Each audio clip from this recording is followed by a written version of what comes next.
सरिता जी टकटकी लगाए रसोई की ओर देखे जा रही हैं। वह इंतजार में है कि बहू कब एक कप चाय देगी।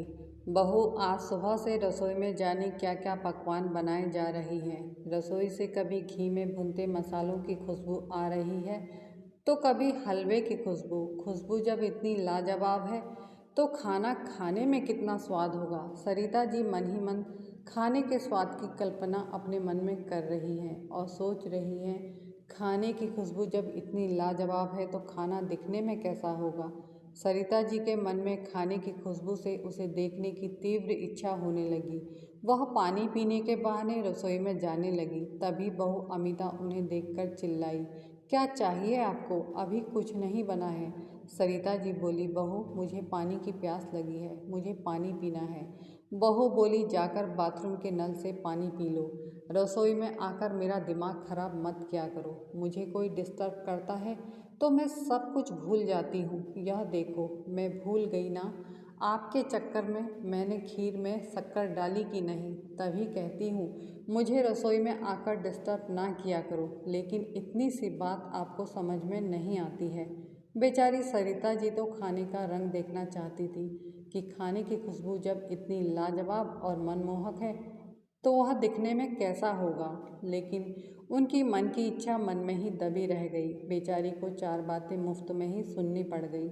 सरिता जी चुपचाप वहाँ से बाहर बरामदे में चली गई। बरामदे में उनका 7 साल का पोता अपनी टॉय कार से खेल रहा है। वह दादी को देखकर बोला, दादी देखो मेरी कार कितनी सुंदर है ना। सरिता जी बोली, अरे वाह, यह तो बहुत सुंदर है, कौन लाया इसे? पापा लाए कल रात जब मैं सो गया था, पापा लाए। सरिता जी ने अचरज भरे शब्दों में कहा। नन्हा शुभम बोला, हाँ दादी पापा लाए। सरिता जी अपने पोते से पूछती हैं, पापा बेंगलुरु से आ गया? हाँ दादी, मम्मी कह रही थी पापा कल रात बेंगलुरु से आ गए और वह सुबह सुबह मामा मामी को लेने एयरपोर्ट गए हैं। आज मेरे मामा मामी दुबई से आने वाले हैं। आज तो रिंकू भी आने वाला है। रिंकू मामा मामी का बेटा है। दादी आपको पता है रिंकू के पास बहुत बड़ी गाड़ी है। नन्हा शुभम दादी से बातें किए जा रहा है। वह गिनवाता जा रहा है कि रिंकू के पास क्या क्या है। लेकिन सरिता जी तो दुख के अथाह सागर में डूब गई हैं। वह मन ही मन सोचने लगी, 2 हफ्ते बाद बेटा घर वापस आया और उसने अपनी माँ से मिलना जरूरी भी नहीं समझा। इधर मेरी बूढ़ी आंखें और दिल उसके आने का इंतजार एक एक पल करता रहा। अरे एक बार विपुल मुझे आकर कह देता, अम्मा मैं घर वापस लौट आया हूँ, तो क्या चला जाता उसका। कौन सा मैं उसे दिन भर अपने पास बैठा लेती।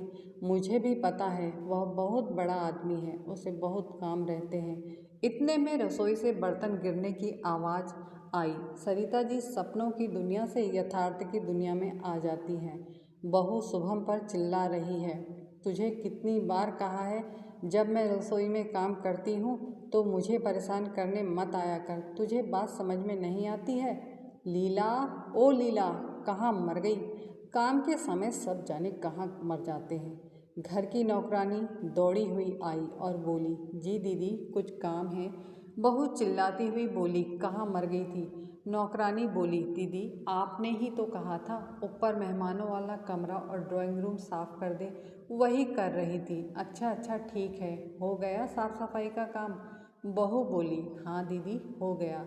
नौकरानी ने जवाब दिया। वैसे तो बहू रोज ही चिल्ला पुकारी करती है, लेकिन आज वह कुछ ज़्यादा ही चिल्ला रही है। मम्मी मुझे भूख लगी है, कुछ खाने को दे दो ना। शुभम अपनी मम्मी अमिता से बोला। अमिता ने फ्रिज के ऊपर से बिस्किट का पैकेट उठाकर नौकरानी के हाथ में दिया और बोली, लीला यह बिस्किट का पैकेट ले और एक गिलास दूध गर्म करके इसे दूध बिस्किट खिला दे। शुभम बोला, मम्मी मुझे दूध बिस्किट नहीं खाना है, मुझे वह खीर खानी है जो आपने रिंकू के लिए बनाई है। बहू बोली, बेटा थोड़ा वेट करो, जब मामा मामी रिंकू के साथ आ जाएंगे तब हम सब मिलकर खाना खाएंगे, तब मम्मा आपको खीर देगी, ओके? शुभम जिद करने लगा, नहीं मम्मी मुझे बहुत भूख लगी है, मुझे अभी खीर खानी है। नहीं, अभी तुम्हें खीर नहीं मिलेगी, अभी मैंने खीर ठंडी होने फ्रिज में रखी है। जब खीर ठंडी हो जाएगी तब सब लोग मिलकर खाएंगे। बहू ने शुभम को खीर नहीं दी। शुभम खीर के लिए रोता रहा। सरिता जी ने बाहर बरामदे से शुभम को आवाज़ लगाई। वह दादी की आवाज़ सुनकर दादी के पास गया। दादी ने पोते को अपने पास बुलाया, उसे अपनी गोद में बैठाया और उसके आंसू पोंछते हुए बोली, क्या हुआ, क्यों रो रहा है मेरा राजा बच्चा। शुभम रोता हुआ बोला, दादी मैंने मम्मी से खीर मांगी, मम्मी ने मुझे खीर नहीं दी। तब सरिता जी उसे चुप करवाते हुए बोली, बेटा घर में मेहमान आने वाले हैं ना, इसलिए उनके लिए खीर बनाई है। जब सब आ जाएंगे तब सब मिलकर खीर खाएंगे, कितना मज़ा आएगा ना जब सब मिलकर खीर खाएंगे। दादी ने अपने पोते के गालों को चूमते हुए कहा। नन्हा शुभम अपनी नन्ही बाहें दादी के गले में डालकर उनके कानों में फुसफुसाते हुए कहता है, दादी मैं आपको एक सीक्रेट बताऊं, मम्मी ने खीर ना रिंकू के लिए बनाई है। जब कल मम्मी मामा मामी से बात कर रही थी तब मम्मी ने रिंकू से पूछा, मेरा बेटा क्या खाएगा, बुआ रिंकू के लिए क्या बनाएगी। तो रिंकू ने कहा, बुआ मुझे खीर बहुत अच्छी लगती है, मैं खीर खाऊंगा। मम्मी ने तब उसके लिए आज खीर बनाई है।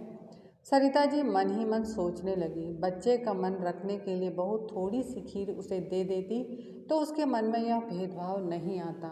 लेकिन मेरा तो कुछ भी कहना गलत होगा। अगर मैं कुछ कहूँगी तो वह उल्टा मुझसे ही लड़ बैठेगी। घर के अंदर फ़ोन की घंटी बजी। शुभम दौड़कर अंदर गया। उसने फ़ोन उठाया। हेलो, दूसरी ओर से आवाज़ आई, हेलो बेटा शुभम, फ़ोन मम्मी को देना। शुभम मोबाइल हाथ में लिए मम्मी मम्मी कहता हुआ रसोई की ओर दौड़ा। मम्मी रसोई में नहीं थी। लीला रसोई में प्लेट साफ कर रही थी। उसने लीला से पूछा, मम्मी कहाँ है। वह बोली, आपकी मम्मी अपने कमरे में तैयार हो रही है। शुभम कमरे की ओर दौड़ा और मम्मी को देखकर बोला, मम्मी पापा का फ़ोन है। अमिता ने शुभम से मोबाइल लेते हुए बात की। हेलो विपुल, हाँ बोलो। दूसरी ओर से आवाज़ आई, हेलो अमिता, हम बस आधे घंटे में घर पहुंचने वाले हैं, कुछ सामान लाना है तो बता दो। अमिता बोली, कुछ नहीं लाना है, मैं कल सब कुछ ले आई थी। दूसरी ओर से आवाज़ आई, अच्छा ठीक है, हम आधे घंटे में घर पहुंच रहे हैं। इतना कहकर विपुल ने फ़ोन काट दिया। अमिता तैयार होते हुए कमरे से बाहर बरामदे में आई और सरिता जी से बोली, माँ जी आप अपने कमरे में चली जाइए, घर में मेहमान आ रहे हैं। अब जब तक मैं ना कहूँ तब तक आप अपने कमरे से बाहर मत निकलिएगा। सरिता जी बहू से कुछ कहना चाहती थी, लेकिन बहू इतना कहकर तैयार होने के लिए कमरे में चली गई।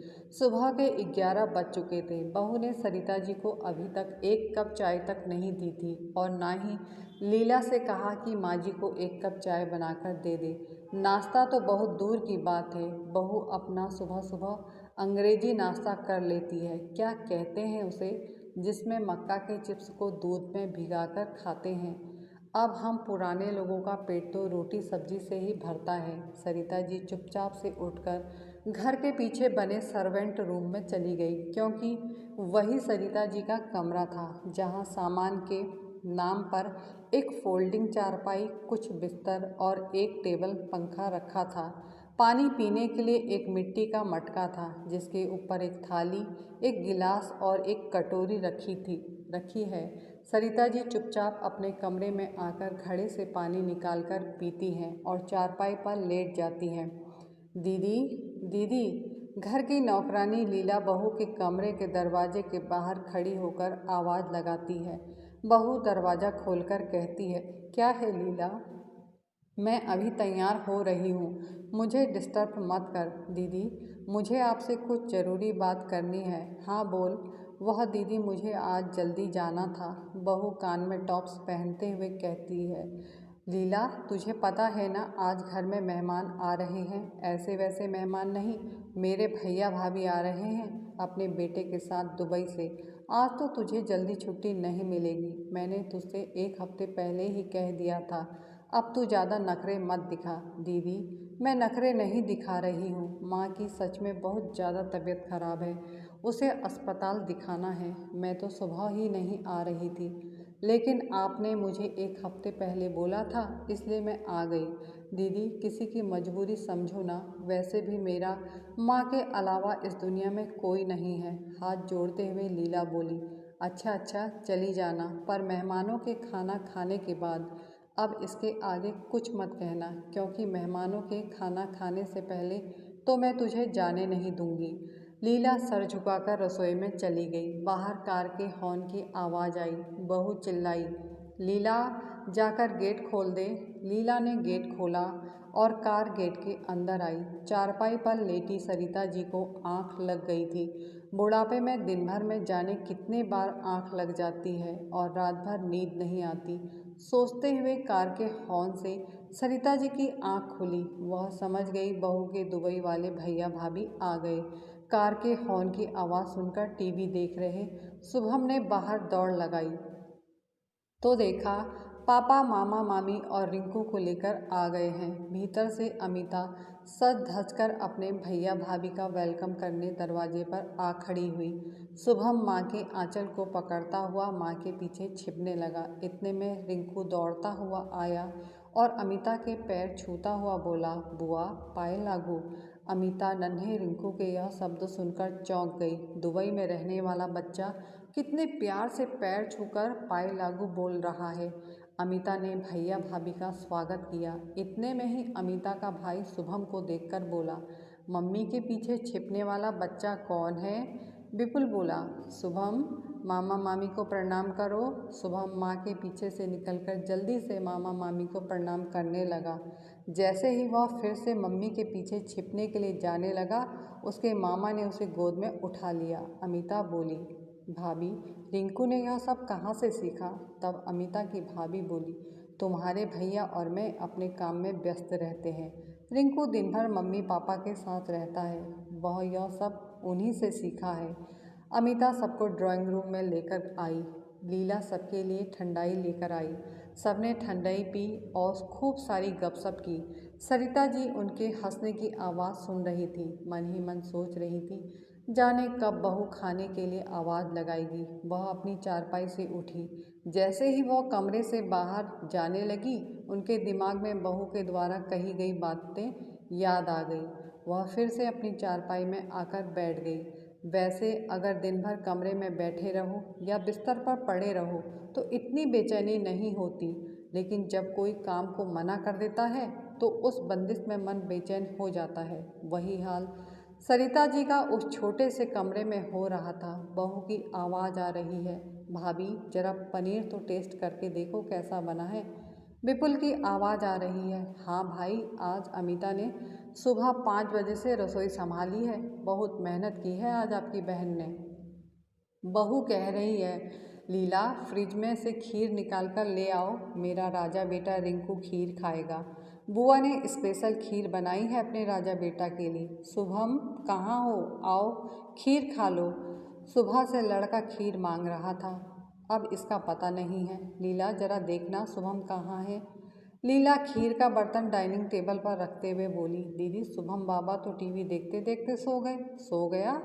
बहू खीर परोसते हुए बोली। सरिता जी बगल वाले कमरे में हो रही सारी बातें सुन रही हैं और मन ही मन अपने आप से कह रही हैं, बेचारा बच्चा सुबह से भूखा है। थोड़ा सा खीर मांग रहा था, लेकिन बहू ने उसे कुछ नहीं दिया। अरे, थोड़ी सी खीर दे देती तो बच्चा भूखा तो नहीं सोता, लेकिन नहीं, दिखावे के चक्कर में बच्चा भूखा रह गया। शरीर में कमजोरी होती है तो नींद ही आती है, लेकिन मेरे तो भूख के मारे हाथ पैरों में दर्द होने लगा है। सुबह से नमक नहीं खाया है, उसी कारण हाथ पैरों में दर्द हो रहा है। खाना खाकर सब आराम करने लगे। लीला बोली, दीदी, खाना पीना हो गया है, क्या अब मैं जा सकती हूँ? 3 बजने वाले हैं और सरकारी हॉस्पिटल 3 बजे तक ही खुला रहता है। अमिता ने लीला को जाने की अनुमति दे दी। सरिता जी अपने कमरे में बहू की आवाज़ देने का इंतज़ार कर रही थी, लेकिन बहू ने आवाज़ नहीं दी, ना ही लीला खाना लेकर आई। अक्सर जब लीला घर पर होती है तो वही सरिता जी को उनके कमरे में खाना दे आती थी, और जब लीला नहीं होती है तो बहू आवाज़ लगाती है, माँ जी, अपना खाना ले जाओ। लेकिन आज तो शायद शाम के 4 बज गए होंगे ना। लीला आई और ना ही बहू ने आवाज़ लगाई। सरिता जी ने दीवार से कान लगाए तो किसी के बोलने की आवाज़ नहीं आ रही थी। इसका मतलब सब खाना खाकर आराम कर रहे हैं। सरिता जी ने सोचा, क्यों ना मैं पीछे के रास्ते से जाकर रसोई में देखूं खाने के लिए कुछ बचा है कि नहीं। लेकिन फिर उनकी हिम्मत नहीं हुई। वह चुपचाप अपने कमरे में पड़ी रही। सरिता जी को मन ही मन रोना आ रहा था। मन की पीड़ा उनकी आंखों से आंसू बनकर बह निकली। उन्हें बहू से कोई गिला नहीं था, उन्हें तो शिकायत थी अपने बेटे विपुल से। अरे वही कह देता तो क्या बहू उन्हें खाना नहीं देती। लेकिन उसने तो 2 हफ्ते बाद घर आकर एक बार भी माँ को याद नहीं किया। बचपन में कैसे मामा करके पीछे पीछे दौड़ता रहता था। अरे बचपन में ही क्यों, शादी होने के पहले तक मामा किया करता था। मैं कब कहती हूँ कि वह अभी भी मामा करे, लेकिन कम से कम सुबह से शाम तक एक बार तो पूछ सकता है, माँ तुम कैसी हो, तुमने कुछ खाया कि नहीं। लेकिन कहाँ मेरे नसीब ऐसे कि बेटा शादी के बाद मुझसे प्यार के 2 शब्द भी बोला हो। जब अपनी औलाद को ही अपनी माँ की चिंता नहीं है तो पराए घर से आई बहू को क्यों होगी। बाहर कार के स्टार्ट होने की आवाज़ आई। सरिता जी मन ही मन सोचने लगी, शायद मेहमान विदा हो रहे हैं। कार के जाने के बाद सरिता जी अपने कमरे से बाहर निकली तो देखा घर के मुख्य दरवाजे पर ताला लगा हुआ है। अंदर जाने का कोई रास्ता नहीं है। पीछे का दरवाज़ा भी अंदर से बंद है। सरिता जी मन ही मन सोचने लगी, शायद बहू अपने भैया भाभी के साथ घूमने गई है। इंतज़ार करते करते रात के 11 बज गए। हाय ऐसी लाचारी, एक वक्त का खाना खाने के लिए भिखारी की तरह इनका मुंह देखना पड़ता है। बहू और बेटा घर वापस लौट आए। बहू ने पीछे की खिड़की से आवाज़ लगाई, माँ जी, माँ जी।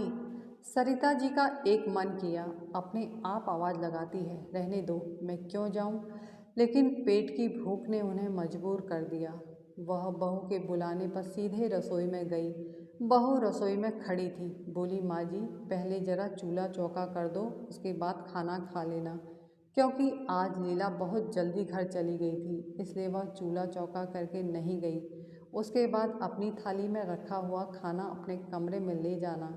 मैं बहुत थक गई हूँ, आप जल्दी से चूल्हा चौका बर्तन कर दो, मैं दरवाज़ा बंद करती हूँ। बेचारी सरिता जी बिना कुछ खाए पिए रात के 11:30 बजे चूल्हा चौका कर रही है। पापी पेट ना होता तो शायद दुनिया में कोई किसी का गुलाम ना होता। बर्तन धोते धोते सरिता जी की आंखें नम हो गई, गला सूख गया। अब भूख भी मर चुकी थी। बेचारी बार बार आंसुओं को साफ करती, बर्तन धोती, चूल्हा साफ करती। बहू ने दिन का खाना उनकी थाली में डाल दिया था।